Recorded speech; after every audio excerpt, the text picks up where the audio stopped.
like, who pours into you? Like, you're always giving, giving, giving. You're always giving. Then you go home and you give. How many of you guys got kids? Right? Significant others? Right? And you go home and you do that. And where is your tank being filled when you empty it here?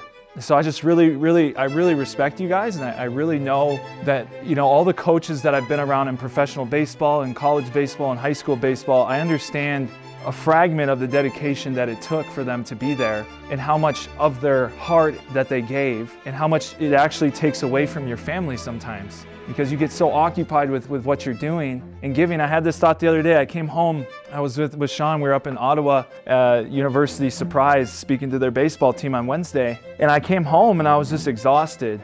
Like, I'd just given this baseball team like everything that I had, right? And I get home and I'm looking at my little baby boy, I'm looking at Ranger, and I just had this thought come in my head, whether it was spiritual, whatever, wherever you guys are at with that, and like, are you giving your son the same words that you're giving that team? Are you giving your daughter the same words? Are you giving your wife the same amount that you're giving to other people that you don't even know, right? And you guys are unique because you get to know the people that you're around more than I do, right? I come in one time, 3 times, whatever it is, but I just had that thought, and it kind of changed the way that I approached that evening. I was really excited to go to bed. I was really excited to do dinner and get them into, bath time and do the routine and, get some alone time to myself. But can I pour the same amount that I do into other people as I do into my own family? And I had a really pivotal moment in college with one of the greatest coaches I ever had. And his name was Todd Oakes at the University of Minnesota. And when I first arrived on campus, it was 2012,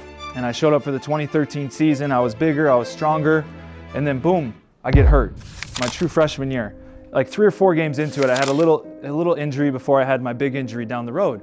And I'm talking with Todd. I remember I was up in the Metrodome up in Minnesota before they had the new stadium. And they had this batting cage and workout facility and gym. And I'm sitting there working out, and I'm doing the rows, I'm doing everything that I want to do, right? And Todd comes up to me and he grabs his Home Depot bucket.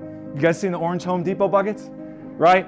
And Todd comes up to me, big guy, 6'4", beautiful beard, he was a man's man. Just like Todd was a man's man. And you know what? He didn't speak a lot, but what he said carried a lot of weight. He wasn't always talking, but when he did, people listened. And I remember Todd came up to me with his Home Depot bucket and he goes, "Lance, LT, I got to talk to you." And he said, "This season, I've got 14 other pitches to worry about, and you're not one of them." And that struck me with a chord. And he started to tell me these things. He's like, "Lance, this season, you're going to rehab the whole year. We're going to California. We're going to Texas. We're going all of these different places this year, but you have to find a way to compete with yourself. It is you versus you this year. I'm not going to babysit you. I'm not going to check in with you to see if you're doing the right things. You're going to have to do it. But come next season, we're going to know and we're going to find out whether we can trust you with the ball." And that's what he told me. And I still think about those words today. I love to work out. I love to run. I love to lift weights. I love to be as active as I possibly can. And when I'm doing that, I can sometimes just think to myself, it's you versus you. There's nobody watching you when you go work out. There's nobody watching you. There's no cameras on your home. There's no cameras the way that you speak to your significant other. Nobody's watching that, right? Nobody's watching the complexities of your classroom, right? But it's you versus you. You got to decide, am I going to be excellent? And I'm running and I can think to myself, it's you versus you. It's you versus you. And that always continues to push me. And then when Todd faced his greatest pain, when Todd faced his greatest tragedy, I got to see him live out the words that he spoke. And here's the reason. The reason we listened to Todd, the reason Todd was such a great coach, the best coach that I ever had in my entire life, Todd Oakes, the reason he was is because he did what he said. So when he said, "Lance, it's important for you guys to eat healthy." When he said, "Lance, it's important for you guys to eat healthy," every road trip, apple, banana. He was always doing the things that he said he was going to do. And then Todd was big on faith. He was big on family. Those were his 2 biggest principles. So Todd was always at Bible study. And then Todd was always bringing his family to the games. His wife was always there. So the reason his words carried so much weight is because he did them personally. When Todd said it's important to work out, whenever I'd go up to the office at the University of Minnesota, I always saw him on the elliptical. So his health was important, what he ate. Like, he was doing the things he told us to do. Then his health was important. He was working out. He was always working out.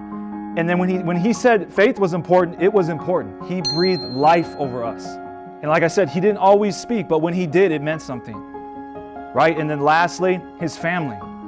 He cared for his family, and it showed because they always came and showed up. And I just want to take that picture and paint it for you guys, because that was the greatest coach that I had. So whenever I try to speak to you guys, is how can you be the greatest teacher that these students have ever had?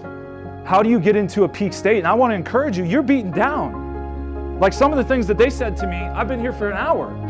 You're here every single day, 24/7, 365, right? So they're jawing at me, they're chirping at me. I'm like, dang, these guys are a little cold. I told, what was his name, Skyler? He was chirping at me about basketball or something, that he was going to cross me up. Like for 15 minutes, I was like, dude, you're wearing me out. But I looked at him and I said, dude, you are a leader. I was like, look at me right now. Do you understand that you are a leader? And he goes, yeah. I'm like, listen, so now you have a choice. You are either going to lead people to darkness or you're going to lead people to light. And that is on you. That is on your head, dude. And I looked him flat in the eyes. I said, you are going to lead people either way, and it's your choice, and you got to wear it. Can you encourage me right now? Can you say something positive to me? It took him 3 or 4 minutes to come up with something. And it's the stories that we tell. So I can't imagine being a teacher. And people asked me when I got done playing baseball, do you want to be a coach? And I was like, whoa, a coach? Okay, so let me see my options here. I can get severely underpaid and have to participate way more than anybody else and do way more things and extracurricular and get all this stuff on top of me. And I was like, I've seen teachers who do that.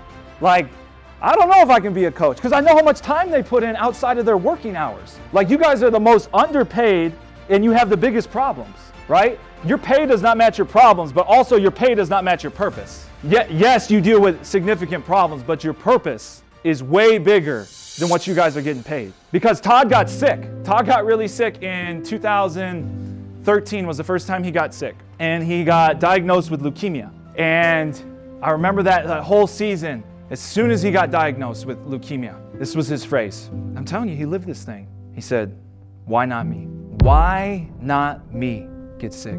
Why not me get sick? Why not you be the ones that are pouring purpose and calling into these individuals? Why not you be here?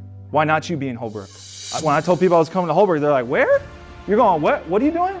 You're going up to Holbrook? I was like, yeah. Bruce is down the street. I know Bruce Tucker. I stayed at his house. He's the sheriff in town. And, people have misconceptions about what this place is, right? But you get to decide and you get to speak the story that you're going to tell about it.